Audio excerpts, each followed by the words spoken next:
சரியா? Okay. Paste வா. We'll see you here. Okay. தைரியமா போங்க சார். தைரியமா போங்க. நடந்து போச்சு. என்ன பண்றது? நீங்க மறந்துடுவீங்கன்னு தெரியும். இருந்தாலும் சொல்றேன், மறக்காதீங்க. You deserve a better guy. ஓகேவா? லைஃப்ல உனக்கு என்னைக்கு எதுனாலும் சரி நான் நிப்பேன் உனக்கு. நல்லா தான் பேசணும். அப்படியே வாழைப்பழம் மாதிரி பேசுவாங்க மேம். பேசுறத பார்த்தா எப்படியா பட்டவங்கள தான் விழுந்துருவாங்க. அப்படியா சார்? அப்புறம் உங்க அப்பா கிட்ட தான் வந்திருக்கானே. என்னையா அவனுங்க? எவனுமே கை தட்ட மாட்டானுங்க. இன்னொரு விஷயம், எப்பவுமே நான் ஏஞ்சா கத்துவாங்க. என் ஃபேன்ஸ்லாம் ஏதோ கொஞ்சம் ஹார்ட்ல உடஞ்ச மாதிரி இருப்பாங்கன்னு நினைக்கிறேன். என்னங்க அது இப்படி ஆயிப்போச்சு? படுவாவிங்க எல்லாருமா சேர்ந்து உங்களை இந்த நிலைமை கொண்டு வந்து விட்டாங்களே. வணக்கம் my dear zone mates, welcome to Safi zone. நான் உங்க ஷாஃபி அண்ட் இன்னைக்கு நம்ம பார்க்க போறது Bigg Boss season 8 day 83 and episode 84 review தான். வீடியோக்குள்ள போறதுக்கு முன்னாடி யாராலும் சப்ஸ்கிரைப் பண்ணி மறக்காம சப்ஸ்கிரைப் பண்ணி சப்போர்ட் பண்ணுங்க. அப்படி பக்கத்துல இருக்க பெல் ஐகானை பிரஸ் பண்ணி ஆளுங்கிற ஆப்ஷனை கொடுத்தீங்கன்னா நான் போடுற வீடியோ நோட்டிஃபிகேஷன் டான் டைமுக்கு வந்து சேர்ந்துடும். பட் இந்த வீடியோ உங்களுக்கு உண்மையிலேயே பிடிச்சிருந்துச்சுன்னா ஒரு லைக்கிங் போட்டு சப்போர்ட் பண்ணலாம், தப்பு கிடையாது. உங்களுக்கு கருத்து இருந்துச்சுன்னா அதை கமெண்ட் செக்ஷன்ல போட்டு விடுங்க, நான் போய் பார்த்து படிச்சுக்கிறேன். What are you waiting? Let's start the game. Saturday episodes வழக்கம் போல விஜய் சேதுபதி என்ட்ரியோட தான் எபிசோட் ஆச்சு. உள்ள வந்த உடனே எல்லாருக்கும் நியூ இயர் விஷஸ்லாம் சொல்லிட்டு அதுக்கு சில அட்வைஸும் கொடுத்துட்டு அண்ட் இந்த வாரம் ஃபேமிலி ரவுண்ட் இல்லையா, அதை பத்தி சில வார்த்தைகள் எல்லாம் பேசிட்டு சரி ரைட் நீங்க ஃப்ரைடே எபிசோட பார்த்துட்டு வந்திருக்க, அதுக்கப்புறம் நம்ம நிறைய பேசலாம் அப்படிங்கிற மாதிரி கிளம்பிட்டாப்ல. வெள்ளிக்கிழமை நடந்து பார்த்து வந்துடலாமா? அப்படி பாருங்க. ஃப்ரைடே எபிசோட் முழுக்க நமக்கு காமிச்சது ஒரே ஒரு கண்டென்ட் தான். அது என்ன கண்டென்ட் சொல்லி பாத்தீங்கன்னா, விஷால் அவருடைய அசின் கிட்ட பேசிய சில விஷயங்கள். அந்த விஷயங்கள்ல பல குழப்பங்கள் இருந்துச்சு, பல திருப்பங்களும் இருந்துச்சு. அது என்னென்ன அப்படிங்கறத கொஞ்சம் கொஞ்சமா பார்க்கலாம். நாங்க இந்த 2 மாசம் ஃபாலோ பண்ணி கண்டுபிடிச்சது, இந்த ஆளு இந்த அம்மா பயங்கரமா லவ் பண்றான், நான் இந்த அம்மா இந்த ஆளு தான் ரொம்ப லவ் பண்ணுது. எப்படி போன வாரம் விஷாலுக்கு அன்சிதா தான் வெளியே போவாங்கன்ற மாதிரி தோணி இருக்கும் போல இருக்கு. அதனால இந்த காப்பெல்லாம் கழட்டி கொடுத்து என் ஞாபகத்தமா வச்சுக்கோ அப்படிங்கிற மாதிரி கொடுத்தாப்புல அன்சிதாவும் போயிட்டு கேமரா எல்லாம் காமிச்சிட்டு இருந்தாங்க இல்லையா. பட் இந்த வாரம் அப்படியே மாறுதலுக்கு அவர் வெளியே போயிருவாருன்ற மாதிரி அவருக்கு தோணிடுச்சு போல இருக்கு. அசின் கிட்ட சொல்லிட்டு இருக்காப்புல, நான் இந்த வாரம் வெளியே போனாலும் போயிருவேன், அதனால நான் வெளியே போயிட்டு நான் வெயிட் பண்றேன், நீ பத்திரமா வந்து சேரு அப்படிங்கிற மாதிரி சொல்லிட்டு நீங்க மறந்துடுவீங்க, மறக்க கூடாதுன்றதுக்காக தான் நான் சொல்றேன். எனக்கு அருண் எப்படி க்ளோஸோ அதே மாதிரி தான் நீயுமே, எனக்கு இந்த வீட்டுக்குள்ள பயங்கர க்ளோஸான பர்சனாலிட்டி நீ தான், அதனால தான் இதெல்லாம் சொல்றேன் அப்படிங்கிற மாதிரி சொல்லிட்டாப்ல. அப்ப அன்சிதா வந்து சரி ரைட் இப்படிதான் சொல்றல, ஒருவேளை நீ போகாம நான் வெளியே போயிட்டா என்ன பண்றதுன்னு சொல்லி கேட்டா, சரி நீ வெளியே போய் வெயிட் பண்ணு நான் வரேன் அப்படிங்கிற மாதிரி சொல்லிட்டாப்ல. அது கூடவே நம்ம 2 பேரும் ஒண்ணா இந்த வீட்டுக்குள்ள இருந்துட்டோம்னா ஒண்ணா சேர்ந்து நியூ இயர்லாம் வந்து செலிப்ரேட் பண்ணலாம் அப்படிங்கிற மாதிரிலாம் பேசிட்டு இருந்தார். பார்க்கும்போது என்னடா இவ்வளவு நாள் தர்சிகா பக்கம் போயிட்டு இருந்த ட்ரெயின் திடீர்னு அன்சிதா ட்ராக்ல ஓடுற மாதிரி தோணுதே அப்படிங்கிற டவுட் ஹெவியா வந்துச்சு. அப்படி 2 பேருமே போலனா we will celebrate this new year. அந்த கூடவே தர்சிகாவையும் இழுத்துட்டே வந்துட்டாப்ல. தர்சிகா பொறுத்தவரைக்கும் இந்த வீட்டுல இருக்கிற வரைக்கும் நீ வெளியே போக மாட்டடி அப்படிங்கிற மாதிரி தான் பேசியிருக்கேனே தவிர்த்து பெருசா வேற எதுவும் சொன்னது கிடையாது. ஆனா அருணை தாண்டி ஒரு பொண்ணு கிட்ட சொல்றேன்னா அது நீ மட்டும் தான். உனக்கு லைஃப்ல ஏதாச்சும் ஒரு பிரச்சனை அப்படின்னா கண்டிப்பா அந்த இடத்துல உனக்காக நான் வந்து நிப்பேன் அப்படிங்கிற மாதிரி சொன்னது மட்டும் இல்லாம உனக்கு நான் க்ளோஸான்னு தெரியல, பட் எனக்கு நீ பயங்கர க்ளோஸ் அப்படிங்கிற மாதிரிலாம் சொல்லிட்டு இருந்தாப்புல. அப்பவே அன்சிதாக்கு என்னென்னமோ சொல்றானே, இது நம்பலாமா வேணாமா அப்படிங்கிற மாதிரி மண்டைக்குள்ள போட்டு 1008 விஷயங்களை குழப்பிருப்பாங்க போல இருக்கு. நீங்க மறந்துடுவீங்கன்னு தெரியும். இருந்தாலும் சொல்றேன், மறக்காதீங்க. ஆனா இப்ப வரைக்கும் விஷாலை பொறுத்த வரைக்கும் பாத்தீங்கன்னா வைங்களேன், பயங்கர ஸ்மார்ட். அதாவது நல்ல வாழைப்பழம் மாதிரி பேசுவான் மேடம் அப்படிங்கிற மாதிரி சொல்லுவாங்க பாத்தீங்களா, அந்த மாதிரி தான் இங்க விஷால் வந்து நல்லா பேசுறாப்ல. ஆனா கடைசி வரைக்கும் நீ எனக்கு ரொம்ப க்ளோஸான ஒரு பர்சனாலிட்டி, அருணை தாண்டி எனக்கு ரொம்ப பிடிச்ச பொண்ணு நீ தான், நான் தர்சிகாட்ட கூட சொன்னது கிடையாது, உன்கிட்ட தான் சொல்றேன், உன் லைஃப்ல ஏதாச்சும் ஒரு பிரச்சனை நான் வந்து நிப்பேன் இப்படிங்கிற அளவுக்குலாம் பேசினா ஆப்போசிட் பர்சன் என்னன்னு எடுத்துக்கிறது? இது லவ்வா இல்ல ஃப்ரெண்ட்ஷிப்பா, இது எப்படிப்பட்ட ஒரு ரிலேஷன்ஷிப் அப்படிங்கிற குழப்பம் வரும் இல்லையா. அப்படிப்பட்ட ஒரு குழப்பத்திலே விட்டுறாரு தவிர்த்து கடைசி வரைக்கும் இது இப்படிப்பட்ட ஒரு ரிலேஷன்ஷிப் தான், இதுதான் நான் ஸ்ட்ரைட்டா சொல்ல வரேன் அப்படிங்கிற மாதிரி சொல்ல மாட்டாப்ல. ஆனா இத அன்சிதா என்ன பண்ணிட்டாங்க அப்படின்னா, தர்சிகா மாதிரியே சரி ரைட் இது கன்ஃபார்மா லவ் தான்டா அப்படிங்கிற மாதிரி முடிவு பண்ணிட்டு நான் வெளியே போன உடனே ஒருத்தர் இருக்கான் பாத்தியா அவன்கிட்ட போயிட்டு நான் கிளியர் பண்ணணும் அப்படிங்கிற மாதிரி சொல்லிட்டு இருக்கும் போது இவரு ஓ அந்த பழச சொல்றியா அப்படிங்கிறாப்ல. என்னது பழசாயிட்டாரா? ரைட் அப்ப புதுசு யாரா அப்படிங்கிற மாதிரி தான் இருந்துச்சு. நான் சொன்னேன் இல்ல எனக்கு ஒருத்தர்கிட்ட போய் பழசா பேசணும்னு ரொம்ப தோணுது. அதுல வேற அன்சிதா ஆமா இந்த ஹார்ட்லி குயின்லாம் உள்ள வந்தாங்க பாத்தியா, அவங்க வந்திருக்கும் போதும் அருண் வந்து அந்த ஹார்ட்லி குயின் கொடுத்த ரெஸ்பெக்ட பார்க்கும்போது எனக்கு அப்படியே ஆச்சரியமா இருந்துச்சு. ஆனா என்ன பொறுத்த வரைக்கும் நான் அவங்ககிட்ட கெஞ்சிருக்கேன், கதறி இருக்கேன், அழுதுட்டு மட்டும் தான் இருந்திருக்கேன். எனக்கு என்ன தெரியுமா, நான் வெளியே போன உடனே அலாம அவங்கிட்ட போய் எல்லாத்தையும் பேசி கிளியர் பண்ணி போதுண்டா குட் பாய் நீ எனக்கு தேவையில்லை அப்படிங்கிற மாதிரி சொல்லிட்டு வர போறேன் அப்படிங்கிற மாதிரிலாம் சொல்லிட்டு இருந்தாங்க.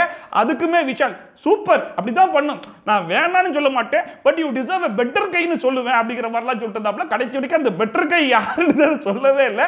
ஆனா இவங்க மனசுக்குள்ள அந்த பெட்டர் கை இந்த பேசிக்கிட்டு இருக்கே நீ தாண்டா அப்படிங்கிற மாதிரி பிக்ஸ் பண்ணிட்டாங்க போல இருக்கு.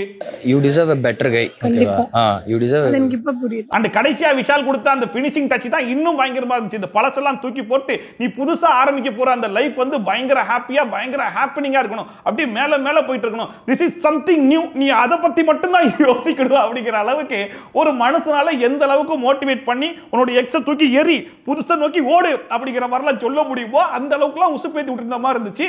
ஆனா இப்ப புதுசா ஒருத்தன் கிடைச்சிட்டான்ற பட்சத்துல இவர் இப்படிலாம் பேசுறதுல ஒரு நியாயம் இருக்கலாம். ஆனா சம்பந்தமே இல்லாம திடீர்னு அது 2-3 வாரம் ஃபர்ஸ்ட் வீக்ல இந்த மனுஷன்லாம் வெளியே கிளம்பிட்டாப்ல, செகண்ட் வீக்ல கிளம்பி வெளியே போயிட்டாப்ல அர்ணவ்.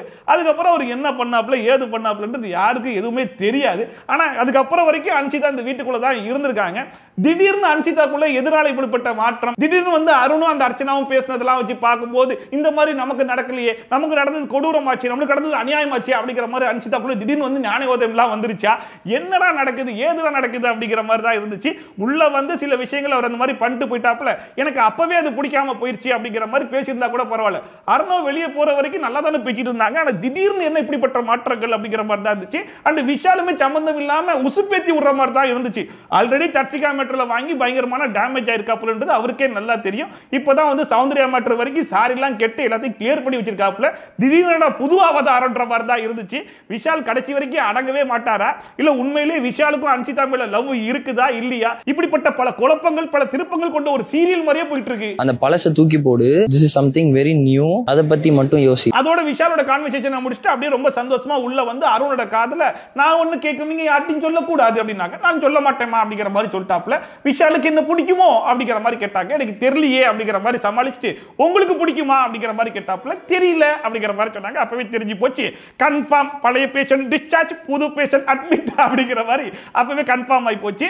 அந்த கூடவே அருண் வந்துட்டு பட் ஏன்னா எனக்கு தெரியல, பட் இருந்தாலும் இது நடந்துச்சுன்னா நான் சந்தோஷப்படக்கூடிய முதல் ஆளா நான் தான் இருப்பேன், உங்களுக்கு நடக்கக்கூடிய எல்லா நன்மைகளையும் நான் இருப்பேன், எல்லா எவ்ரி மூமெண்ட்லயும் நான் இருப்பேன் சொல்லிட்டு வழக்கமா சில டைலாக்லாம் சொல்லுவார் பாத்தீங்களா, அந்த டைலாக்கை இங்கேயும் சொல்லிட்டு இருந்தாப்ல. அண்ட் கூடவே உன் கண்ணுலயே எனக்கு தெரியுது கன்ஃபார்ம் அப்படிங்கிற மாதிரி உசுப்பேத்திட்டு இருந்தாப்ல. I am seeing that in your eyes. I hope everything will. கடைசி அருண் வந்து அன்சிதா கிட்ட எல்லாம் நீங்க நினைக்கிற மாதிரி கரெக்டா நடக்கும் தான் நானும் நினைக்கிறேன் அப்படிங்கிற மாதிரி கொளுத்தி போட்ட உடனே அன்சிதாக்கு அப்படியே சொல்ற கன்ஃபார்மா அப்படிங்கிற மாதிரி அவங்க ஒரு பக்கம் ஹாப்பி ஆயிட்டாங்க. அதை பார்க்கும்போது விஷாலே இன்னும் முழுசா கன்ஃபர்மேஷன் கொடுக்கல, இவர் என்னடா கன்ஃபர்மேஷன் கொடுத்துட்டு இருக்காருன்ற மாதிரி தான் இருந்துச்சு. சரி ரைட்டு, பழைய கேஸ் டிஸ்சார்ஜ் புது கேஸ் அட்மிட் அப்படிங்கிற மாதிரி தான் விஷாலுக்கு போகுது அப்படிங்கிறது கன்ஃபார்மா தெரிஞ்சு போச்சு. So happy. இந்த மனுஷன் கடைசி வரைக்கும் அடங்கவே மாட்டானா, உண்மையிலே விஷாலுக்கு அன்சிதா மேல இருக்கிறது பியூரான லவ் தானா, இல்ல கடைசியில தர்சிகா வெளியே போகும்போது நீங்க ஃபீலிங்ஸை காமிச்சிங்க, உங்க ஃபீலிங்ஸ் ரொம்ப ஜென்யூனா இருந்துச்சு, அதை நான் ரெஸ்பெக்ட் பண்ணேன் அப்படின்னு சொல்ற மாதிரி, அதே மாதிரி அன்சிதா நாளைக்கு வெளியே போகும்போது உன்னுடைய ஃபீலிங்ஸ் ரொம்ப உண்மையா தான் இருந்துச்சு, ஜென்யூனா தான் இருந்துச்சு, நான் அதை ரெஸ்பெக்ட் பண்றேன், நீ கிளம்பு அப்படிங்கிற மாதிரி முடிச்சு விட போறாருன்றது நாளைக்கு தான் தெரியும் போல இருக்கு. கடைசியா அன்சிதா அருண் பிரசாத் பார்த்து நம்மள ப்ரோனு கூப்பிடுறது உண்மைதான் அப்படிங்கிற மாதிரி சொல்றதும், அதுக்கு அருண் பிரசாத் அன்சிதா பார்த்து நான் சேச்சின்னு கூப்பிடுறதும் உண்மைதான் அப்படிங்கிற மாதிரி ரெண்டு பேரும் மாறி மாறி கொஞ்சிக்கிட்டு அன்சிதா அப்படி சந்தோஷத்துல ஓடிட்டு இருந்தாங்க. அதை பார்க்கும்போது அடே என்னடா நடக்குது, அன்சிதாக்கு இதுக்கு முன்னாடி தர்சிகான்னு ஒரு கேரக்டர் இந்த வீட்டுக்குள்ளேயே வாழ்ந்துகிட்டு இருந்துச்சு, அந்த தர்சிகா கிட்ட இந்த விஷால் பைப்புல என்னென்னலாம் பண்ணா, கடைசியில தர்சிகா வெளியே போகும்போது என்ன பண்ணி விட்டான் அப்படிங்கிற வரைக்கும் தெரியாதா, இல்ல வந்து இவங்க ரெண்டு பேரும் இந்த மாதிரிலாம் பேசிட்டு இருந்தது இவங்களுக்கு தெரியவே தெரியாதா, இல்ல வந்து ஆர்ஜே ஆனந்தி வந்து கேட்கும்போது என்ன சொல்ற இந்த மாதிரி எல்லாம் பேசாத, அதுக்கான இடம் இது கிடையாது, எனக்கு அந்த மாதிரி வரவே வராது, நீ சொன்னா நான் விஷாலோட ஃப்ரெண்ட்ஷிப்பை கூட நான் கட் பண்ணி விட்டுருவேன் அப்படின்லாம் பேசிட்டு இருந்தாங்களே, திடீர்னு என்ன இப்படிப்பட்ட ஒரு மனமாற்றம்ன்றதுலாம் தெரியலன்ற மாதிரி ஒரே குழப்பமா தான் இருந்துச்சு. நான் ப்ரோன்னு கூப்பிடுறது உண்மையாலுமே நானும் சேச்சின்னு கூப்பிடுறது இங்க இருந்து. அண்ட் இதுக்கு முன்னாடி விஷாலும் தர்சிகா ஒன்று பண்ணிட்டு இருந்தாங்க பாத்தீங்களா, அது முழுக்க முழுக்க ஃபேக்காவும் அது கிரிஞ்சாவும் அது வந்து கண்டென்ட்டுக்காக தான் பண்றாங்க அப்படிங்கிற மாதிரி நிறைய விமர்சனம் இருந்துச்சு இல்லையா. பட் இந்த இடத்துல விஷால் பேசின விஷயங்களும் அண்ட் அன்சிதா போயிட்டு அருண் பிரசாத் கிட்ட பேசின விஷயங்கள்லாம் வச்சு பார்க்கும்போது கண்டென்ட் மாதிரியே தெரியல, மனசார பேசிக்கிட்டாங்களோ மனசார விஷயங்களை சேர்ந்து ஷேர் பண்ணிக்கிட்டாங்களோ அப்படிங்கிற மாதிரி தான் இருந்துச்சு. ஸோ இது ரெண்டும் எங்க போய் முடிய போகுது அப்படிங்கிறத நம்ம பொறுத்திருந்து தான் பார்க்கணும். அண்ட் மற்ற சீசன் கண்டஸ்டன்ஸ்லாம் கொடுத்து வச்சாங்களான்னு தெரியல, பட் இந்த சீசன்ல உள்ள கண்டஸ்டன்ஸ் உண்மையிலேயே கொடுத்து வச்சாங்கடா அப்படிங்கிற மாதிரி. மற்ற சீசன்லாம் படத்தெல்லாம் வந்து வீட்டுக்குள்ள போட்டு விட்டதே கிடையாது. என்டர்டைன்மெண்ட் அப்படின்னா முழுக்க முழுக்க எல்லாரும் உட்காந்து பேசுறது மட்டும்தான், அதுக்கப்புறம் பாட்டு பாடிப்பாங்க ஓடி பிடிச்சி விளையாடிப்பாங்கன்ற மாதிரி அவங்களுக்குள்ள அவங்களே என்டர்டைன் பண்ணாதான் உண்டு. பட் இந்த சீசன்ல இதுக்கு முன்னாடியே ஒரு ஃப்ரைடேல அமரன் மூவி போட்டு விட்டாங்க இல்லையா, அதே மாதிரி இந்த ஃப்ரைடே வந்து விடுதலை பார்ட் 2 படத்தையும் வந்து போட்டு விட்டு பாருங்கடா என்ஜாய் பண்ணுங்கடா அப்படிங்கிற மாதிரி போட்டு விட்டாங்க. அதோட ஃப்ரைடே எபிசோடு முடிஞ்சு போச்சு. விஜய் சேதுபதி அங்கேருந்து வந்தாப்ல. நம்ம வந்து ஃபேமிலி ரவுண்ட் பத்திலாம் அப்புறம் பேசுவோம், முதல்ல முதல்ல என் படத்தை பார்த்திருக்காங்க, அதோட ரிவ்யூவை கேட்டுறலாம் அப்படிங்கிற மாதிரி உள்ள போனாப்ல. படம் விடுதலை 2 அவங்க பார்த்திருக்காங்க, சொல்ல போறாங்கங்கிறதுக்கு நான் ரொம்ப ஆர்வமா இருக்கேன். பட் இவர் கேட்கறதுக்கு முன்னாடி எல்லாருமே இருந்துச்சு நீங்க அனுப்பிச்சு விட்ட சாப்பாடும் சூப்பர், அதை விட விடுதலை பார்ட் 2 படம் பார்த்தோம் அது இன்னுமே பயங்கரமா சூப்பரா இருந்துச்சு, அண்ட் அதை விட உங்களுடைய நடிப்பு சூப்பரா இருந்துச்சு அப்படிங்கிற மாதிரி அந்த படத்தை பத்தி கொஞ்ச நேரம் பேசிட்டு இருந்தாங்க. ஒரு வழியா அந்த படத்தை பத்தி எல்லாம் பேசி முடிச்சதுக்கு அப்புறம் சரி ஓகே ஃபேமிலி ரவுண்ட் மேட்டருக்கு வருவோமா. நான் ஃபேமிலி ரவுண்ட் பார்க்கும்போது நானே ரொம்ப ரசிச்சேன், நீங்க எல்லாரும் ரொம்ப குழந்தைகளா மாறிட்டீங்களோன்ற மாதிரி தான் எனக்கு தோணுச்சு. சோ அதை பத்தி சொல்லுங்க அப்படின்னு சொல்லிட்டு ஃபர்ஸ்ட் தீபக் கிட்ட கேட்டாப்ல. தீபக் சார் நீங்க ஆரம்பிங்க. அப்ப தீபக் வந்து அவங்க ஃபேமிலி வந்து காலையிலே வந்து கட்டி பிடிச்சி படுத்து கிடந்தாங்களே அதெல்லாம் பத்தி சொன்னாப்ல. அண்ட் அவர் ஒய்ஃபை பத்தி சொன்னதை விட அவருடைய பையனை பத்தி அதிகமான விஷயங்கள் வந்து ஷேர் பண்ணிட்டு இருந்தாப்ல. அண்ட் அடுத்த ரயன் வந்து எங்க அம்மா உள்ள வந்து பார்க்கும்போது நான் அப்படியே ஒட்டஞ்சிட்டேன், எனக்கு ரொம்ப பிடிச்சதே எங்க அக்கா பசங்க தான், அவங்க ரெண்டு பேரும் பார்க்கும்போது எனக்கு ரொம்பவே நிறைவா இருந்துச்சு அப்படிங்கிற மாதிரி சொல்லிட்டு இருந்தாப்ல. என்னை விட அதிகமா எனக்கு ஒரு பர்சனை பிடிக்கும்னா அது என் அக்கா பாப்பா தான், அவளை பார்த்ததுல எனக்கு ரொம்ப சந்தோஷம். அண்ட் அடுத்த மஞ்சரி வந்து எங்க அம்மாக்கு இந்த பிக் பாஸ் ஷோனா அவ்வளோ பிடிக்கும், கிடைச்சா அவங்களே இந்த பிக் பாஸ் வீட்டுக்குள்ள வரும்போது எனக்கு ரொம்பவே சந்தோஷமா இருந்துச்சு. அண்ட் குறிப்பா என் பையன் கிட்ட நான் டெவில் டாஸ்க்ல டெவிலா இருந்தேன்ல, அப்ப நீ பயந்துட்டியான்னு சொல்லி கேட்கும்போது இல்லம்மா அப்படின்னு சொல்லி சொன்னா, ஏன்டான்னு சொல்லி கேட்கும்போது ஏன்னா நீ அம்மா அப்படிங்கிற மாதிரி சொன்னான்ல, அது எனக்கு ரொம்ப சூப்பரா இருந்துச்சு, எனக்கு ரொம்ப நெகிழ்வா இருந்துச்சு அப்படிங்கிற மாதிரிலாம் சொல்லிட்டு இருந்தாங்க. டெவில் டாஸ்க்ல அம்மா பார்த்து பயம்பியாடா அப்படின்னு கேட்டேன், இல்லையே அப்படின்னா ஏன்டான்னு கேட்டதுக்கு ஏன்னா நீ அம்மா. அண்ட் அடுத்த பவித்ரா வந்து நான் யாருங்கிறத எனக்கு புரிய வச்சாங்க, உள்ள வந்து நிறைய கான்ஃபிடன்ஸ் கொடுத்தாங்க, மோட்டிவேட் பண்ணாங்கன்ற மாதிரிலாம் பேசிட்டு இருக்கும்போது விஜய் சேதுபதி கேட்டாப்ல இதுதான் நான்ற மாதிரி நீ திருப்பி திருப்பி சொல்லிக்கிட்டே இருக்க பத்தியாமா, அதெல்லாம் பார்க்கும்போது உன்னுடைய பவுண்டரியை விட்டு நீ தாண்டி வெளியே வரதுக்கு பைபுரியோன்ற மாதிரி இருக்கு, மறுபடியும் இதுதான் நான் சொல்றது வந்து மறுபடியும் போயிட்டு உன்னோட கம்ஃபர்ட் ஜோன்லயே உட்கார்ந்துக்கிறதுக்கு தான் நீ ட்ரை பண்றேன்ற மாதிரி இருக்கு, அதை மட்டும் கொஞ்சம் மனசுல வச்சுக்கோமா அப்படிங்கிற மாதிரி ஒரு நல்ல அட்வைஸை கொடுத்தாப்ல. அந்த அதுதான் நான் அப்படிங்கறத நீங்க நம்புனீங்கன்னா உங்க பவுண்டரிஸ் உடைக்க முடியாது. ஏன்னா இந்த வீட்ல இருக்கிற கண்டஸ்டன்ஸ் எல்லாரும் சொல்லி முடிச்சதுக்கு அப்புறமா வெளியிருந்து வந்தவங்களும் சொல்லியும் கடைசி வரைக்கும் இதுதான் நான் ரொம்ப இயல்பா தான் இருக்கு, இது தாண்டி என்னால வர முடியல அப்படிங்கிற மாதிரி பேசிட்டு இருந்தாங்க. அப்படின்னா ஒரு சீசன்ல ஒரு கண்டஸ்டன்ட் மட்டும் ஆரம்பத்துல இருந்து கடைசி வரைக்கும் அழுது பின்னாலே வரைக்கும் வந்துட்டாங்கடா அப்படிங்கிற பேரை பவித்ரா வாங்கிடுவாங்களோ அப்படிங்கிற வச்சு தான் விஜய் சேதுபதி அட்வைஸ் பண்ண மாதிரி இருந்துச்சு. நீங்க அதுதான் நான் சொல்லும் போது இல்ல, நீங்க திரும்பி கம்ஃபர்ட் ஜோனுக்கு போறீங்கன்னு அர்த்தம். அண்ட் அடுத்த ஜெப்ரி வந்து எங்க அம்மா திடீர்னு பார்த்தோன்னே எனக்கு பயங்கர ஷாக்கிங்கா இருந்துச்சு அப்படிங்கிற மாதிரி சொல்லலாம். அண்ட் குறிப்பா வந்து லான்ச் அப்போ எங்க அம்மா வந்திருந்தாங்கன்னா உள்ள போகும்போது எங்க அம்மாவுடைய சிரிப்பு வந்து உண்மையான சிரிப்பு மாதிரி தெரியல, உள்ளுக்குள்ள பல கஷ்டங்களை வச்சுட்டு வெளியே சிரிச்ச மாதிரி தான் இருந்துச்சு. பட் இந்த வாட்டி ஃபேமிலி ரவுண்ட்ல உள்ள வந்திருக்கும் போது உண்மையிலேயே மனசார சிரிச்ச மாதிரி இருந்துச்சு, என்னால அந்த டிஃபரன்ஸ் வந்து பார்க்க முடிஞ்சிச்சு அப்படிங்கிற மாதிரிலாம் சொல்லிட்டு இருந்தாப்ல. விஜய் சேதுபதி சொன்னாப்ல உங்க அம்மா உள்ள வந்திருக்கும் போது இந்த வீட்டுக்குள்ள வந்து டிவியோ போனோ என்டர்டைன்மெண்ட்டுக்கு எதுவுமே கிடையாதுப்பா, முழுக்க பேசுறது மட்டும் தான் என்டர்டைன்மெண்ட் அப்படிங்கிற ஒரு சூப்பரான விஷயத்தை வந்து சொன்னாங்க. அது ரொம்ப ஆழமான ஒரு விஷயம், உங்க அம்மா கிட்ட நிறைய விஷயங்கள் வந்து பேசுப்பா அப்படிங்கிற மாதிரி ஒரு நல்ல அட்வைஸ் கொடுத்தாரு. பேச தவிர வேற என்ன வேலை, பேசுன்னு சொன்னாங்களே உங்க அம்மா, ரொம்ப ஆழமா சொன்னாங்க. அண்ட் வழக்கமா ஜாக்லினுக்குலாம் வீக்கெண்ட் எபிசோட்ல பெருசா கிளாப்ஸ் எல்லாம் வராது, பட் லாஸ்ட்டுக்கு முந்தின வீக் அண்ட் இந்த வீக் ரொம்ப கொடூரமான கிளாப்ஸ் எல்லாம் வந்துச்சு. ஜாக்லினுக்கு சந்தோஷம் தாங்கல, பரவாயில்ல நம்மளும் ஒரு ஸ்ட்ராங் பிளேயரா மாறிட்டோம் போல இருக்கு அப்படிங்கிற மாதிரி ரொம்ப வெக்கப்படி சிரிச்சிட்டு இருந்தாங்க. அண்ட் கூடவே எங்க அம்மா உள்ள வந்த உடனே ஏதாச்சும் நெகட்டிவ் ஆயிடுச்சாமா, ஏதாச்சும் இருக்காமா சொல்லுமான்ற மாதிரி நான் கேட்டேன். எங்க அம்மா வந்து இல்லன்னு சொன்னதுக்கு அப்புறம் தான் எனக்கு மனசே ரொம்ப நிம்மதியாச்சு. ஏன்னா நான் உள்ளுக்குள்ள பண்ணக்கூடிய ஏதாச்சும் ஒரு விஷயம் வெளியே நெகட்டிவா என் ஃபேமிலி அஃபெக்ட் ஆகிடக்கூடாதுன்ற மாதிரி நான் ரொம்ப யோசிச்சிருந்தேன். பட் அது இல்லைன்னு தெரிஞ்சுன்னா ரொம்ப சந்தோஷமா இருந்துச்சு சார் அப்படிங்கிற மாதிரி சொன்னாங்க. கஷ்டப்படுத்திட்டானாமா அப்படின்னு சொல்லும்போது எல்லாம் ஒண்ணும் இல்லம்மா அப்படின்னு சொன்ன உடனே எனக்கு அவ்வளோ சந்தோஷமா இருந்துச்சு. அடுத்த அரும்பசாத் பேசுறதுக்காக எஞ்சி நின்ற உடனே விஜய் சேதுபதி உங்க அப்பா நல்லா பேசினாருப்பா, குறிப்பா அந்த அன்பார்லிமெண்டரி வேர்டுன்ற மாதிரிலாம் சொல்றாரு, அதெல்லாம் உண்மையே நல்லா இருந்துச்சு அப்படிங்கிற மாதிரி சொல்லிட்டு இருந்தாப்ப அது பார்க்கும்போது ஏதோ உள்குத்து இருக்கிற மாதிரியே தோடுதே அப்படிங்கிற மாதிரி தான் இருந்துச்சு. அது என்ன ஏதுன்றது அவருக்கு தான் தெரியும். அடுத்த அரும்பசாத் சொன்னாப்ல இந்த பிராங்க்னு ஒன்று பண்ணாங்க பார்த்தீங்களா, அது ரொம்பவே பதட்டம் ஆயிட்டேன், எங்க அப்பா அம்மா நல்லா இருக்காங்கன்ற நியூஸ் எனக்கு வந்தா மட்டும் போதுன்ற அளவுக்கு நான் ப்ரிப்பேர் ஆயிட்டேன், கடைசி எங்க அப்பா அம்மா பார்க்கும்போது எனக்கு ரொம்பவே சந்தோஷமா இருந்துச்சு அப்படிங்கிற மாதிரி சொல்லிட்டு இருந்தாப்ல. அண்ட் கடைசியா விஜய் சேதுபதி அரும்பசாத் எனக்கு ரொம்ப பிடிக்கும், அவர் நல்லா பேசுவாப்ல, அறிவா பேசுவாப்ல. பட் என்ன அந்த டீஸ் பண்ணுவார் பாத்தீங்களா, அந்த அரும்பசாத் மட்டும் வேணாம், மத்தபடி இருக்கக்கூடிய எல்லா அரும்பசாத்தும் சூப்பர் அப்படிங்கிற மாதிரி பாராட்டி உட்கார வச்சிட்டாப்ல. ஒருத்தர் டீஸ் பண்ற அருண் இருக்குல்ல, அந்த அருண் மட்டும் வேண்டாம், எல்லா அருணுமே வந்து சூப்பரா இருக்கா. அண்ட் அடுத்த விஷயம் எங்க அப்பா வருவாருன்னு ரொம்ப எதிர்பார்த்துட்டு இருந்தேன். எங்க அம்மாவும் அவாவும் தான் உள்ள வந்தாங்க, அவங்க கிட்ட அப்பா வரலன்னு கேட்கும்போது இல்லன்னு சொல்லிட்டாங்க, ரொம்பவே உடஞ்சி போயிட்டேன். அதுக்கப்புறமா ஒரு பாட்டு போட்டாங்க, அந்த பாட்டை கேட்டோன்னே எங்க அப்பா தான் வந்திருக்காருன்னு சொல்லி போய் பார்த்தேன், எங்க அப்பா வந்து ரொம்பவே சந்தோஷமாயிட்டேன் அப்படிங்கிற மாதிரி சொல்லிட்டு இருந்தாப்ல. அண்ட் கூடவே என் கூட நடிச்ச சிஸ்டர் ஒரு பொண்ணு வந்திருந்தாங்க அப்படிங்கிற மாதிரி சொன்ன உடனே விஜய் சேதுபதியே சொல்லிட்டாப்ல, அந்த பொண்ணு அப்பா ரொம்ப மெச்சூரா ரொம்ப பக்குவமா பேசினாங்களே, உங்களை ஹேண்டில் பண்ண விதமே ரொம்ப சூப்பரா இருந்துச்சு அப்படிங்கிற மாதிரி நமக்கு தோணுச்சு இல்லையா. அந்த பொண்ணு ரொம்ப சூப்பரா ஹேண்டில் பண்ணுச்சு, ரொம்ப சென்சிட்டிவான விஷயங்களை கூட எடுத்து இவ்வளவு தூரம் அழகா ஹேண்டில் பண்ண முடியுமா அப்படிங்கிற மாதிரி இருந்துச்சு. அண்ட் விஷால் இந்த வீட்டுக்குள்ள பண்ண எல்லா தப்பையுமே எடுத்து லிஸ்ட் அவுட் பண்ணி அந்த தப்புக்கான சொல்யூஷனை நீ உடனே கொடுத்தாகணும் அப்படிங்கிற மாதிரி சௌந்தர்யிட்ட சாரி கேட்க சொன்னாப்ல. அண்ட் அவருமே நீயும் வா சௌந்தர்யம் வான்னு சொல்லிட்டு அந்த பொண்ணு முன்னாடியே சௌந்தர்யா கிட்ட சாரி கேட்டார் இல்லையா, அதையுமே மென்ஷன் பண்ணார். அந்த பொண்ணை நீ எவ்வளவு மதிக்கிற அப்படிங்கறதையும் நாங்க பார்த்தோம் அப்படிங்கிற மாதிரி சொல்லி பாராட்டி உட்கார வச்சாப்ல. நேகாவை நீங்க எவ்வளவு மதிக்கிறீங்கன்னு அதுல தெரிஞ்சது. Thank you sir. அண்ட் அடுத்த அன்சிதா எந்திரிச்ச உடனே விஜய் சேதுபதி ஏமா அவங்க வீட்டாட்கள் எல்லாம் உள்ள வர போறாங்கன்னு நீ ஒரு ரியாக்ஷன் ஒன்று கொடுத்த பார்த்தியா அதெல்லாம் வேற லெவல் இருந்துச்சு அப்படிங்கிற மாதிரி பாராட்டினாப்ல. அண்ட் அடுத்த அன்சிதாவுமே எங்க அம்மாவும் அண்ணனும் உள்ள வந்து எனக்கு ரொம்ப ப்ரௌடான ஒரு மூமெண்டா இருந்துச்சு. குறிப்பா எங்க அம்மா சம்மந்தி தான் செஞ்சு எல்லாருக்கும் ஊட்டி விட்டாங்க, அது ரொம்பவே பிடிச்சிருந்துச்சு அப்படிங்கிற மாதிரி சொல்லிட்டு இருந்தாங்க. நானே ரொம்ப ப்ரௌடா ஃபீல் பண்ண அந்த ஒரு மொமெண்ட். அண்ட் அடுத்த முத்துக்குமரன் நெஞ்சு நின்ற உடனே அப்படி ஒரு கிளாப்ஸ் ஒன்று வந்துச்சு. அப்போ முத்துக்குமரன் வந்து இந்த கிளாப்ஸ் வந்து எங்க அப்பா அம்மாவுக்கு வந்த கிளாப்ஸா நான் எடுத்துக்கிறேன் அப்படிங்கிற மாதிரி சொன்ன உடனே விஜய் சேதுபதி அதெல்லாம் இல்ல, இது உனக்கு வந்த கிளாப்ஸ் தான், இதுக்கு முன்னாடி நீ ஒரு தப்பு பண்ணிட்டு சொல்லிட்டு கெஞ்சி நீ உடஞ்சி போய் கடந்த பத்தியா அதெல்லாம் கிடையாது, மக்கள் உன்னை வந்து ஏத்துக்கிட்டாங்கன்னு சொல்றதுக்கான கிளாப்ஸ் தான் இது, அதை நீ ஏத்துக்கோ அப்படிங்கிற மாதிரி சொன்னாப்ல. ஓகே சார் அப்படின்னு சொல்லிட்டு எங்க அப்பா அம்மா உள்ள வந்தது வந்து எனக்கு ரொம்ப ப்ரௌடான மூமெண்டா இருந்துச்சு. வந்து வீட்டில் இருக்க எல்லாருமே ஒரு காரணத்துக்காக ஓடிட்டே இருப்போம், எங்க அம்மா மட்டும் தனியா வீட்டில் வந்துட்டே இருப்பாங்க, இதுக்கப்புறமா குடும்பமா சேர்ந்து வாழணும் அப்படிங்கிற எண்ணம் இந்த பிக் பாஸ் வீட்டுக்குள்ள வந்ததுக்கு அப்புறமா தான் எனக்கு தோணுச்சு அப்படின்னு சொல்லிட்டு ஆல்ரெடி ஷேர் பண்ணார் இல்லையா, அதே விஷயத்தை விஜய் சேதுபதியும் ஷேர் பண்ணாப்ல. அந்த கடைசியா என்ன உட்கார வச்சு எங்க அம்மா பேசினாங்கல்ல, அது என்னுடைய குழந்தை என்ன பார்த்து பேசின மாதிரி இருந்துச்சு அப்படிங்கிற மாதிரி சொல்லிட்டு இருந்தாப்ல.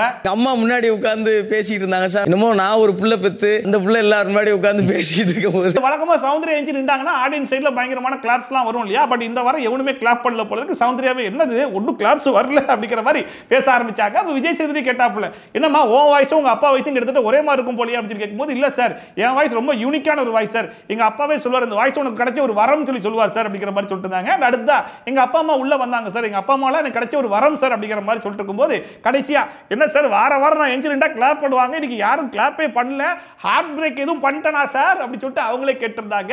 அதுக்கேற்ற மாதிரி ஆடியன்ஸ் கேட்கும்போது ஆடியன்ஸ் ஆமா சார் அவங்க ஹார்ட் அவங்க கிட்ட இல்ல வேற ஆள்கிட்ட கொடுத்துட்டாங்க அப்படிங்கிற மாதிரி கத்திட்டு இருந்தாங்க. அதை பார்க்கும்போது அப்ப இவ்வளவு நாளா சௌந்தர்யா இந்த வீட்டுக்குள்ள கொடுத்த பெர்ஃபார்மன்ஸ் கொடுத்தனும் கை தட்டல, அந்த புள்ளியோட ஹார்ட்டுக்கு மட்டும் தான் கை தட்டிருக்கீங்க, இன்னைக்கு அந்த ஹார்ட் விஷ்ணு கிட்ட போயிடுச்சுன்னு தெரிஞ்ச உடனே எதுக்கு இந்த பிள்ளைக்கு கை தட்டிக்கிட்டு அப்படிங்கிற மாதிரி கோச்சிட்டு உட்கார்ந்துருக்காங்க போல இருக்கு. சௌந்தர்யா ஒரு பக்கம் யோசிச்சுட்டு இருப்பாங்க, நம்ம இந்த மாதிரி ப்ரொபோசல் எல்லாம் பண்ணா வீக்கெண்ட் எபிசோட்ல கிளாப்ஸ் டபுள் ஆகும்னு யோசிச்சோம், இப்படி எல்லாம் சமாதி ஆகும்னு யோசிக்கவே இல்லையன்ற அளவுக்கு யோசிச்சுட்டு இருப்பாங்க போல இருக்கு. எப்பவுமே நான் ஏஞ்சா கத்துவாங்க, கொஞ்சம் ஹார்ட்ல உடஞ்ச மாதிரி இருப்பாங்கன்னு நினைக்கிறேன் சார். அவங்க ஆர்ட் வேற யாருக்கா கொடுத்துட்டாங்களா? அண்ட் இந்த ஃபேமிலி ரவுண்டோட மெமரிஸ்ங்கிறது எல்லாருக்குமே ஒரு வரப்பிரசாதம் இல்லையா, சோ அதோட வீடியோஸ் நீங்க பார்க்கணுமா அப்படின்னு சொல்லி கேட்டு அந்த வீடியோஸ்லாம் போட்டு காமிச்சாங்க. அதை பார்த்துமே பல பேர் எமோஷனலா அழுக ஆரம்பிச்சாங்க. உண்மையிலே அந்த வீடியோஸ் வந்து செம்மையா இருந்துச்சு, எத்தனை வாட்டி பார்த்தாலும் சலிக்காது போலே சொல்லி சொல்லுவோம் தெரியுமா, அந்த மாதிரியான வீடியோஸா இருந்துச்சு.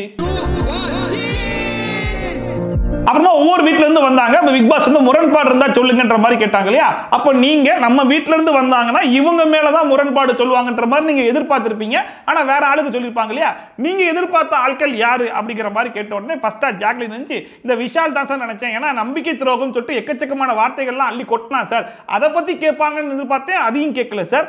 ஜெஃப்ரி என்ன பத்தி பேசினா நிறைய கேஸ் எழுதி கொடுத்தாங்கல்ல சார், அந்த கேஸ் எல்லாம் சௌந்தர்யா மேல எழுத வேண்டிய கேஸ் சார், பட் சௌந்தர்யா பத்தி கேட்பாங்கன்னு பார்த்தேன், அதுவும் கேட்கல சார், இவங்க ரெண்டு பேர் தான் எதிர்பார்த்தா அவங்க ரெண்டு பேருமே கேட்காம விட்டாங்க சார் அப்படிங்கிற மாதிரி சொல்லிட்டாங்க. விஷாலே இல்லனா சவுண்ட கேட்பாங்கன்னு நினைச்சேன் சார். அண்ட் அடுத்த ரைன் வந்து சௌந்தர்யாட்டையும் ஜாக்லின்ட்டு உங்க ஃபேமிலில இருந்து வந்து என்ன சொல்ல போறாங்கன்னு எனக்கு தெரியல அப்படிங்கிற மாதிரி ரொம்பவே பயந்துட்டு இருந்தார் இல்லையா, அதே மாதிரி அவருடைய ஃபேமிலி மெம்பர்ஸ் வரும்போது சௌந்தர்யா அண்ட் ஜாக்லின் பத்தி தான் சொல்லுவாங்கன்ற மாதிரி ரொம்பவே எதிர்பார்த்துட்டு இருப்பார் போல இருக்கு. பட் ஒரு மாறுதலுக்கு முத்துக்குமரன் மஞ்சரி பேரை சொன்னாங்க இல்லையா, அது வந்து எனக்கு ரொம்பவே ஷாக்கிங்கா இருந்துச்சு சார், நான் எக்ஸ்பெக்ட் பண்ணது சௌந்தர்யா அண்ட் ஜாக்லின் தான் சார்ன்ற மாதிரி சொல்லிட்டு இருந்தாப்ல. அஞ்சரியும் முத்துவையும் சொன்னது அன்எக்ஸ்பெக்டட் தான் சார். அண்ட் ஃபைனலா முத்துக்குமரன் இருந்துச்சு எல்லாரும் மேலேயுமே எனக்கு ஒரு டவுட் இருந்துச்சு சார், யாரு எப்போ என்ன பத்தி பின்னாடி பேசியிருப்பாங்கன்றது நமக்கு தெரியாது, ஆனா நம்ம வீட்ல இருந்து வரும்போது கண்டிப்பா எல்லாரும் பத்தியும் போட்டு கொடுத்துருவாங்கன்ற மாதிரி ரொம்ப எதிர்பார்த்துட்டு சார், பட் ஏமாற்றம் தான் சார் இருந்துச்சு அப்படிங்கிற மாதிரி சொன்னோன்னே சரி ரைட் இந்த டாபிக் இதோட க்ளோஸ் பண்ணி முடிச்சலாம்னு சொல்லிட்டு அடுத்த டாபிக் போயிட்டாப்ல. வீட்டார்கள் வந்து சில முரண்பாடுகள் சொன்னாங்க இல்லையா, அந்த முரண்பாடுல உங்களுக்கு ஏதாச்சும் முரண்பாடு இருக்கா அப்படிங்கிற மாதிரி கேட்டோம்னா ஃபர்ஸ்டா தீபக் எஞ்சி என் ஒய்ஃப் சொன்ன முரண்பாடுல எனக்கு ஒரு முரண்பாடு இருக்கு அப்படிங்கிற மாதிரி சொன்னாப்ல, அநேகமா அருண் மேட்டரா இருக்கும் போல இருக்குன்னு சொல்லி பார்த்தா இல்ல சார் ஜாக்லின் மேட்டர்னாப்ல. என்னன்னு சொல்லி கேட்டா ஜாக்லின் மாதிரி ஒரு ஃப்ரெண்ட் வேணும் சார் நமக்கு, நைட் 2 மணிக்கு ஒரு பிரச்சனை கூட நமக்காக வந்து நிப்பான்ற மாதிரி அவர் சொன்னார் சார், பட் எனக்கு பொறுத்த வரைக்கும் ஜாக்லின் அப்படிப்பட்ட ஒரு ஆள் மாதிரிலாம் தெரியவே இல்லை சார் அப்படிங்கிற மாதிரி சொல்லிட்டாப்ல. சோ முரண்பாடே ஜாக்லின் அப்படிப்பட்ட ஆளே கிடையாதுன்றது தான் சொல்லிட்டு இருக்காப்ல. 2 மணிக்கு போனச்சு இது மாதிரி அவனை பண்ணிட்டான் எனக்கு காப்பாத்தினா வந்து காப்பாத்திட்டு ஜாக்ன்ற மாதிரி சொன்னாங்க, என்னால நம்பவே முடியல சார். அண்ட் அடுத்த முத்துமுறை இருந்துச்சு சௌந்தர்யா அப்பா வந்து முரண்பாடே எங்க பொண்ணு மேலதான் அப்படிங்கிற மாதிரி சொன்னாப்ல. அண்ட் குறிப்பா இப்படிப்பட்ட சௌந்தர்யாவை நாங்க வீட்டுல பார்த்ததே கிடையாது, முழுக்க முழுக்க வேற மாதிரி இருக்கான்னு சொல்லி சொல்லிட்டாங்க. இங்க கொடுக்குற 1008 ரியாக்ஷன்ல ஒரு ரியாக்ஷன் கூட வீட்டுல கொடுக்கலன்றது எங்களுக்கே ரொம்ப வியப்பா இருந்துச்சு சார் அப்படிங்கிற மாதிரி சொன்னாப்ல. ஆக மொத்தத்துல சௌந்தர்யா இந்த வீட்டுக்குள்ள ஃபேக்கா தான் வாழ்ந்துகிட்டு இருக்கியாமா அப்படிங்கறத லைட்டா போட்டு விட்ட மாதிரி தான் இருந்துச்சு. இப்படி ஒரு சௌந்தர்யாவை நாங்க பார்த்ததே இல்லை நாங்க சார், ஒரு ரியாக்ஷன் கூட நீங்க இத்தனை வருஷத்தை பார்க்கல அப்படின்னு ரொம்ப ஆச்சரியமா இருந்துச்சு சார். அண்ட் அடுத்த ராணவ் கிட்டயும் ராணவ் பொறுத்து நான் ஒரு இன்ட்ரோவர்ட், இப்படிலாம் வீட்டுல இருக்கும்போது பிஹேவே பண்ண மாட்டேன், இங்க வந்தா இந்த மாதிரிலாம் பண்ணிக்கிட்டு இருக்கேன் அப்படிங்கிற மாதிரி எல்லா கிட்டையும் சொல்லிட்டு இருந்தான் சார். அவன் தம்பி வந்திருக்கும் போது தம்பி கேட்கும்போது இப்படிதான் வீட்லயும் இருப்பான் அப்படிங்கிற மாதிரி சொல்லிட்டான் சார், அப்படிங்கிறது சேர்த்தே போட்டு விட்டாப்ல. இன்ட்ரோவர்ட்டுங்க இங்க தான் வந்து ஏதோ ட்ரை பண்ணிக்கிட்டு இருக்கேன், இப்படி தான் எதையாவது பண்ணிக்கிட்டே இருப்பாப்ல மாப்பிள்ள எங்கிட்ட கதை விட்டு தெரிஞ்சிருக்க நீங்க. கிட்டத்தட்ட ஜாக்லினுடைய பாய் ஃப்ரெண்ட் வீட்டுக்குள்ள வந்திருக்கும் போது சௌந்தர்யாவையும் ராணவையும் பார்த்து ஒரு விஷயம் சொல்லியிருப்பாப்ல. சௌந்தர்யா வேற யாரும் கிடையாது, ஃபீமேல் வெர்ஷன் ஆஃப் ராணவ். அதே மாதிரி ராணவ் வேற யாரும் கிடையாது, மேல் வெர்ஷன் ஆஃப் சௌந்தர்யா. இவங்க ரெண்டு பேரும் பிரிச்செல்லாம் பார்க்க முடியாது, ரெண்டு பேரும் கிட்டத்தட்ட ஒரே கேம் தான் ஆட்டுக்காங்க, நேரா ஆடியன்ஸ் கிட்ட தான் கேம் ஆடிட்டு இருக்காங்க அப்படிங்கிற மாதிரி சொல்லிட்டு போயிருப்பாப்ல. அதே விஷயத்தை தான் இங்க முத்துக்குமரன் ரெஜிஸ்டர் பண்றாரோன்ற மாதிரி தான் இருந்துச்சு. எங்கிட்ட கதை விட்டு தெரிஞ்சிருக்க நீங்க அப்படி இருந்துச்சு சார். ஆனா இந்த வாரம் சௌந்தர்யா ஒரு சூப்பரான புளிக்குழம்பு ஒன்று வச்சாங்க இல்லையா, அந்த புளிக்குழம்புக்கு விஜய் சேவி சைடுல இருந்து ஒரு கிஃப்ட் ஒன்று கொடுத்தாப்ல. அதாவது சௌந்தர்யாவும் சம்பவ சமையலும் அப்படின்னு சொல்லிட்டு ஒரு புக்கை கொடுத்து அந்த புக்கை திறந்து பார்த்தா ஒண்ணுமே இல்லை. என்ன சார் ஒண்ணுமே இல்லை அப்படின்னு சொல்லி கேட்டா, அதை நீ தாமா எழுதணும் அப்படிங்கிற மாதிரி சொன்னாப்ல. அந்த குறிப்பா நீ பொண்ணுங்கிறதுனால சொல்லலாமா, பொண்ணுனா சமைச்சே ஆகணும் அப்படிங்கிறதுக்காகவும் சொல்லல. இந்த வீட்டுக்குள்ள இத்தனை நாள் இருந்திருக்க, சும்மா எட்டி பார்த்தா கூட ஒரு நாலேஜ் வந்திருக்கணும், அதை வச்சாச்சு சமைச்சிருக்கலாமே அப்படின்னு சொல்லி கேட்டா, சார் அந்த நாலேஜ் வச்சாச்சு இந்த புளிக்குழம்பே சமைச்சேன்னு வேற சொல்லிட்டு இருக்கு இந்த புள்ள. கவனிச்சதால தான் சார் என்னால புளிக்குழம்பே வைக்க தெரிஞ்சது. அண்ட் ஃபைனலா சௌந்தர்யா பார்த்து ஒரு சூப்பரான விஷயம்னு சொன்னப்பல எனக்கு ரொம்பவே பிடிச்சிருந்துச்சு. அதாவது சௌந்தர்யாவுடைய ஃபேமிலி மெம்பர்ஸ் உள்ள வந்து பேசினதுக்கு அப்புறமா உங்களை தவிர்த்து உங்க ஃபேமிலி மெம்பர்ஸ் எல்லாருமே எங்களுக்கு ரொம்ப பிடிச்சிருக்குமா அப்படிங்கிற மாதிரி சொல்லியிருந்தாப்ல. அதை பார்க்கும்போது பரவாயில்லையே, இவ்வளவு வெளிப்படையா உண்மையை சொல்லிட்டாருன்ற மாதிரி தான் இருந்துச்சு. ஃபேமிலி பார்க்கும்போது உங்களை தவிர எல்லாரும் எங்களுக்கு பிடிச்சிருந்தது. அப்புறமா இன்னைக்கே ஒரு எவிக்ஷன் இருக்கு அப்படிங்கிற மாதிரி சொல்லிட்டு இப்ப வெளியே போற அந்த செல்லம் எனக்கு ரொம்பவே பிடிச்ச செல்லம். இந்த செல்லம் வெளியே போறதுல எனக்கு துளி அளவு கூட விருப்பமே கிடையாது. இருந்தாலும் என்ன பண்றது, வேற வழியே கிடையாது, நான் சொல்ல வேண்டிய கட்டாயத்துல தான் நான் இருக்கேன் அப்படிங்கிற மாதிரி இருக்கக்கூடிய எல்லா சேஃபான வார்த்தைகளையும் எடுத்து அப்படி பூசி முடிக்கிட்டு இருக்காப்ல. இதுக்கு முன்னாடி இவர் தான் வீக்கெண்ட் எபிசோட்ல சொல்லுவாப்ல, நான் ஒரு கேள்வி கேட்டேன்னா அந்த கேள்விக்கு பூசி முழுகாம சேஃபா பதில் சொல்லாம ஸ்ட்ரெயிட் ஃபார்வர்டா வாங்க அப்படிங்கிற மாதிரி. பட் இவர் அந்த வேலையை பாக்குறாரோ அப்படிங்கிற மாதிரி இருந்துச்சு. ஏன்னா இன்னைக்கு வெளியே போற ஆள் அப்படிப்பட்ட ஒரு ஆள் அப்படிங்கிறதுனால இவர் இப்படி பேசுறாரோ அப்படிங்கிற மாதிரி எனக்கு தோணுச்சு. அண்ட் கடைசியா எந்த விதமான கேள்வியும் கேட்காம ஸ்ட்ரைட்டா அந்த கார்டு எடுத்து காமிச்சாப்ல. யாருன்னு பார்த்தா ஜெஃப்ரி. வழக்கமா விஜய் சேதுபதி தான் இதை சொல்லுவாப்ல, அரசியல் அப்படிங்கிறது நம்மளை சுத்தி நடக்கும், நம்மளை வச்சும் நடக்கும் அப்படிங்கிறது மட்டும் இல்லாம ஜெஃப்ரியை மட்டும் தனியா ட்ரீட் பண்றீங்க பார்த்தீங்களா, அது பார்க்க நல்லாவே கிடையாது.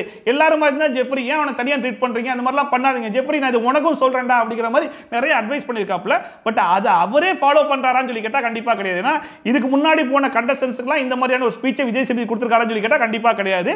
ஜெஃப்ரிக்கு மட்டும் தான் கொடுக்குறாரோ அப்படிங்கிற டவுட் எனக்கு ஹெவியா வந்துச்சு. எனக்கு உனக்கு ரொம்ப பிடிக்கும், உனக்கு தெரியும் நினைக்கிறேன். தெரியுமா சார்? அண்ட் ஜெஃப்ரின்ற கார்டை காமிச்ச உடனே ஜெஃப்ரி ரொம்ப கேஷுவலா இருந்தான். ஆனா பயங்கரமா ஷாக் ஆனது என்னமோ அன்சிதாவா தான் இருந்துச்சு. ஒருவேளை நம்ம தப்பிச்சிட்டோமா அப்படிங்கிற ஷாக்கா இருந்துச்சுன்றது தெரியல. அண்ட் சௌந்தர்யா வந்து பயங்கரமா எமோஷனல் ஆகி அழுதுறது மட்டும் இல்லாம அந்த அழுதுகிட்டு இருக்கும் போது நான் கூட விஷால் தான் வெளியே போவான்னு நினைச்சேன் அப்படின்னு சொல்லிட்டு இருக்காங்க. விஷால் பாக்குறான், டேய் இந்த கேப்ல ஏன் பேர் என்ன ஆகுதுச்சு, அப்ப நான் வெளியே போனா பரவாயில்லையா, என் ஃப்ரெண்டு என் கூடவே சுத்திட்டு இருந்தேன், உன் ப்ரொபோசல் சீனுக்குலாம் வெளியே மேரி மீன் நான் தான் ரெடி பண்ணி கொடுத்தேன், கரெக்டா நான் வெளியே போகணுன்றது அங்க போய் அவங்ககிட்டயே சொல்லிட்டு இருக்க பாத்தியா அப்படிங்கிற மாதிரி மனசு ஒரு பக்கம் நான் அழுகிறதா சிரிக்குதான் தெரியாம ரியாக்ட் பண்ணிருந்தாப்ல. விஷால் தான் நினைச்சிட்டு இருந்தேன். இல்ல அதே வருத்தமா. அப்புறமா இந்த ஃபேமிலி ரவுண்ட்ல ஜாக்லின் வீட்ல இருந்து வந்தவங்க ஜெஃப்ரி பத்தி சொல்லிருப்பாங்க, அதே மாதிரி ஜெஃப்ரி வீட்ல இருந்து வந்தவங்க ஜாக்லின் பத்தி சொல்லிருப்பாங்க இல்லையா. சோ அதையுமே இங்க மென்ஷன் பண்ணாப்ல, நான் உன்னை பத்தி சொன்னது நீ என்ன பத்தி சொன்னது எல்லாமே கேம் தான், நம்ம எல்லாத்தையுமே கேமா தான் பார்க்கணும். ஏன்னா எனக்கு வந்து கொஞ்சம் முன்னாடியே சொல்லிருந்தா அதெல்லாம் கொஞ்சம் கிளியர் பண்ணிட்டு நான் கேமா பார்த்து விளையாடி இருப்பேன் அப்படிங்கிற மாதிரி சொல்லிட்டு ஸோ எல்லாருக்கிட்டையும் வந்து நான் கிளம்புறேன் அப்படிங்கிற மாதிரி கிளம்பிட்டாப்ல. அண்ட் போறதுக்கு முன்னாடி இந்த அவார்டை உடைப்பாங்க இல்லையா, நம்ம போட்ட சண்டைகள் இந்த வீட்டில் நடந்த மொத்த நெகட்டிவிட்டியும் இந்த அவார்டா நினைச்சு நான் உடைச்சிட்டு கிளம்புறேன் அப்படிங்கிற மாதிரி உடைச்சாப்ல. அண்ட் பிக் பாஸ் கிட்ட நான் அடுத்த சீசன்லயும் வரேன் பிக் பாஸ் அப்படிங்கிற மாதிரி சொல்லும்போது பிக் பாஸ் சூப்பரா ஒரு செஞ்சுவாப்ல, அடுத்த சீசன்ல நீங்க வரீங்க அப்படின்னா உங்களுடைய ஆல்பம் ரிலீஸ்க்காக நீங்க உள்ள வாங்க அப்படிங்கிற மாதிரி பாசிட்டிவா சொல்லி அனுப்பிச்சு விட்டாப்ல. சரி ரைட் நான் கிளம்புறேன் அப்படின்னு சொல்லிட்டு அங்க இருந்து கிளம்பிட்டாப்ல. பாஸ் போய்ட்டு வரேன் பிக் பாஸ், அடுத்த சீசன் வரேன், थैंक यू பிக் பாஸ். வரும்போது ஆல்பம் ரிலீஸ்க்கு வாங்க. சோ அங்க இருந்து ஜெஃப்ரி நேரா ஸ்டேஜுக்கு வந்தோனே விஜய் சேது எனக்கு ரொம்ப பிடிக்கும்டா அப்படிங்கிற மாதிரி சொன்னாப்ல. அந்த பையன் கால்ல வந்து ஆசீர்வாதம் வாங்கிட்டு சரி ரைட் உனக்கு என்ன மட்டும் இல்லடா ஆடியன்ஸ்க்கு ரொம்ப பிடிக்கும் அப்படிதானே அப்படி சொல்லி கேட்டோம். எல்லாரும் ஆமா ஆமான்னு சொல்லி கத்துறாங்களா. அதுக்கு ஜெஃப்ரி கேட்கறான் அப்புறம் என்ன வெளியே தூக்குடிங்க அப்படிங்கிற மாதிரி கேட்டிருக்கேன். அப்ப விஜய் சேது சொன்னாப்ல, ஏய் ஒரு பேஜ் கேட்டா அதே ஒரு கேள்வி கேட்டுருக்கா, சரி வா உன் பையனை வீடியோ பார்த்துன்னு சொல்லிட்டு பையனை வீடியோ எல்லாம் போட்டு விட்டாப்ல. ஒன்ஸ் இந்த பையனை வீடியோலாம் முடிஞ்சதுக்கு அப்புறமா சரி ஓகே உன்னோட எக்ஸ்பீரியன்ஸ்லாம் எப்படி இருந்துச்சு அப்படிங்கிற மாதிரி கேட்டாப்ல. அதுக்கு வந்து நான் வந்து ஒரு 14 days தான் இருப்பேன்ற மாதிரி நினைச்சிட்டு வந்தேன். ஃபர்ஸ்ட் வீக் எவிக்ஷன் இருக்காது, எப்படி கால்குலேட் பண்ணி பார்த்தாலும் சரி ஓகே செகண்ட் வீக்ல எவிக்ட் ஆனோம்னா 14 days இருப்போம் அப்படிங்கிற மாதிரி நினைச்சிட்டு வந்தேன். ஆனா 84 days இருந்துட்டேன் சார் அப்படிங்கிற மாதிரி சொல்லிட்டாப்ல. அண்ட் உங்க அம்மா பேச்செல்லாம் நீ நிறைய கேளுப்போ, உங்க அம்மா வந்து நிறைய ஆழமா நிறைய நல்ல விஷயங்கள் வந்து பேசுறாங்க, நிறைய டிஸ்கஸ் பண்ணு அப்படிங்கிற மாதிரி எக்கச்சக்கமான அட்வைஸ்லாம் கொடுத்துட்டு உங்க அம்மா பேச்சு கேளு, உங்க அம்மா ரொம்ப ஆழமா ரொம்ப சிறப்பா பேசுறாங்க. சரி ஓகே இப்போ ஹவுஸ்மேட்ஸ் கிட்ட பேசலாமா அப்படிங்கிற மாதிரி நேரா உள்ள போனோம்னா எல்லார்கிட்டையும் நல்லா பேசினாப்ல. அப்போ வந்து அன்சிதா அடுத்து நான் தான் வெளியே வருவேன் எனக்கே தோணுதுடா அப்படிங்கிற மாதிரி சொல்லிட்டாங்க. எப்படி கரெக்டா கெஸ் பண்ணாங்கன்றது நமக்கே தெரியல. வெயிட் பண்ண மேபி நெக்ஸ்ட் நான் தான் கூட நான் ரொம்ப மிஸ் பண்ணுவேன். அண்ட் ஃபைனலா முத்துமுரன் ஜெஃப்ரிக்கு வந்து மோட்டிவேட் பண்ற மாதிரி பாசிட்டிவான ஒரு ஸ்பீச் ஒன்று கொடுத்தாப்ல. அதுல ஒன்று சொன்னாப்ல, அதாவது நீ ஜெயிச்ச அப்படின்னா ஒன்ன மாதிரி இருக்கக்கூடிய கோடிக்கணக்கான பேர் ஜெயிக்கிறதுக்கான ஒரு பெரிய பாசிட்டிவான ஒரு விஷயமா இருக்கும்டா அப்படிங்கிற மாதிரி சொல்லியிருப்பாரு. அது என்ன மீன் பண்ணார் அப்படின்னு சொல்லி பார்த்தா எந்த விதமான ஒரு மீடியா பேக்ரவுண்டே இல்லாம நம்மளாலையும் ஜெயிக்க முடியும் அப்படிங்கிறதுக்கு நீ ஒரு பெஸ்ட் எக்ஸாம்பிள் எக்ஸாம்பிளா இருப்பாடா, அதனால நீ வந்து கண்டிப்பா ஜெயிக்கணும் அப்படிங்கிற மாதிரி தான் மீன் பண்ணி சொல்லிருப்பாப்ல. ஓடு, உனக்கு பாதை திறந்து கிடக்கு, ஜெயிச்சிரு, அது மட்டும் போதும், வேற ஒண்ணும் வேண்டாம். பட் அந்த இடத்துல விஜய் சேதுபதி பெருசா எதுவுமே சொல்லிக்கல. அதுக்கப்புறமா ஜெஃப்ரி வந்து பாட்டு சரி ஓகே கிளம்புறேன் அப்படிங்கிற மாதிரி அந்த ஸ்கிரீன்லாம் ஆஃப் பண்ணதுக்கு அப்புறமா ஜெஃப்ரிக்கு வந்து அட்வைஸ் சொல்றப்ப நான் ஆல்ரெடி சொன்ன விஷயங்கள் தான் மறுபடியும் உனக்கு ஞாபகப்படுத்துறேன். அரசியல் அப்படிங்கிறது உன்னை சுத்தி நடக்கும், உன்னை வச்சும் நடக்கும். மத்தவங்களுடைய வெற்றியும் உன்னுடைய வெற்றியும் பிரிச்செல்லாம் பார்க்கப்படக்கூடாது. அவரோட வெற்றி, இவரோட வெற்றி, என் வெற்றி, உன் வெற்றி, எல்லாரோட வெற்றியும் ஒரே மாதிரி தான் பார்க்கப்படணும் அப்படிங்கிற மாதிரி சொல்லிட்டாப்ல. ஆக்சுவலா முத்துவரன் ஜெஃப்ரியை பார்த்து சொன்னது வந்து வேற மீனிங்ல சொன்ன மாதிரி தான் இருந்துச்சு. பட் விஜய் சேதுபதி அது வேற மீனிங்ல எடுத்துட்டு வேற மீனிங்ல அட்வைஸ் பண்ண மாதிரி தான் இருந்துச்சு. அட்லீஸ்ட் விஜய் சேதுபதி சொல்றதை அவரே வந்து ஃபாலோ பண்றாரான்னு சொல்லி பாத்தீங்கன்னா அதுவுமே கிடையாது. ஏன்னா மற்றவங்கலாம் ஸ்டேஜுக்கு வரும்போது இவர் ட்ரீட் பண்ண விதமும் ஜெஃப்ரியை இவர் ட்ரீட் பண்ற விதத்திலுமே பயங்கரமான ஒரு டிஃபரன்ஸ் இருந்துச்சு. அப்போ நீங்களுமே அந்த டிஃபரன்ஸை காட்டாதீங்க. மற்ற கண்டஸ்டன்ஸ் எல்லாம் எப்படி ட்ரீட் பண்றீங்களோ அதே மாதிரி ஜெஃப்ரியும் ட்ரீட் பண்ணி நீங்களும் அமைச்சிருந்தீங்க அப்படின்னா அந்த டிஃபரன்ஸ் எங்களுக்குமே தெரிஞ்சிருக்காது. பரவாயில்ல, விஜய் சேதுபதி மற்ற கண்டஸ்டன்ஸை ட்ரீட் பண்ற மாதிரி தான் ஜெஃப்ரியும் ட்ரீட் பண்ணிருக்காப்ல, அவர் சொல்ற வேர்ட்ஸை அவரே காப்பாத்துறாரா அப்படிங்கிற மாதிரி இருந்திருக்கலாம். பட் ஆனா மற்ற கண்டஸ்டன்ஸ்லாம் வெளியே போகும்போது இவர் பேசக்கூடிய விஷயமும் ஜெஃப்ரி வெளியே போகும்போது மட்டும் இவர் பேசக்கூடிய விஷயத்திலையும் நிறைய டிஃபரன்ஸ் இருக்கு, நிறைய முரண்பாடு இருக்கு. சோ அவர் சொல்லக்கூடிய விஷயத்துல அவரே உடன்படலை மாதிரி தான் இருக்குது. நம்ம மேல அந்த அனுதாபப்பட்டு பாக்குறதுல அது தேவையில்லை. ஃபைனலா ஜெஃப்ரி நீ கிளம்புப்பா அப்படிங்கிற மாதிரி கிளப்பி விட்டு இவருமே நான் கிளம்புறேன், நாளைக்கு உங்களுக்கு சந்திக்கிறேன் அப்படிங்கிற மாதிரி இவருமே கிளம்பிட்டாப்ல. அண்ட் அன்ஷிதா தான் உள்ள வந்து பயங்கரமா ஃபீல் பண்ணி அழுதுட்டு இருந்தாங்க. இன்னொரு பக்கம் சௌந்தர்யா போயிட்டு கேமரா கிட்ட ஃபீல் பண்ணி அழுதுட்டு இருந்தாங்க. அப்ப சொல்றாங்க, நான் அவனை நாமினேட் பண்ணிட்டனால அவன் வெளியே போயிட்டான் அப்படிங்கிற மாதிரி நான் ஃபீல் பண்ண மாட்டேன், ஏன்னா அது கேமுங்கிறது எனக்கு நல்லா தெரியும். பட் இருந்தாலும் அவன் வெளியே போயிட்டான்றதை நான் ஃபீல் பண்றேன் அப்படிங்கிற மாதிரி சொல்லிட்டு எனக்கு கூடவே இதெல்லாம் டெலிகாஸ்ட் ஆகுமான்னு தெரியல, பட் இருந்தாலும் நான் ரிஜிஸ்டர் பண்ணிக்கிறேன் அப்படிங்கிற மாதிரி ரிஜிஸ்டர் பண்ணிட்டு இருக்காங்க. ஒருவேளை இதுவுமே அவங்க பண்ணக்கூடிய கேம் தானோன்ற மாதிரி தான் எனக்கு தோணுச்சு. நான் நாமினேட் பண்ண வரோம்.